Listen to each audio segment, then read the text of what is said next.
આ બાજુ આંબો છે, આ બાઠું વાવેલું છે. ચકલાટો આવવું પડે છે હજુ થોડુંક મોટું થતાં સુધી, નહીં તો ખાઈ જાય છે. હા, ખિસકોલી ને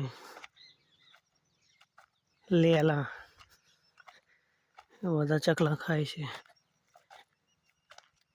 પેલા છેડે હવે જાઉં, બાકી અહીંયા ખાઈ ગયા છે. આગળ આ ખૂટી ગયેલા છે. સસલો આવે, સસલો. હા હો, આ ઉખેડી ખાઈ ગયું.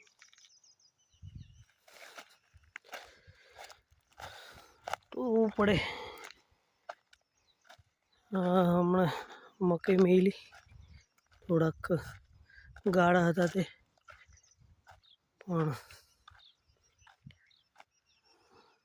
આ પાછળ હમણાં મકાઈ બી ઉખેડી ખાઈ જાય.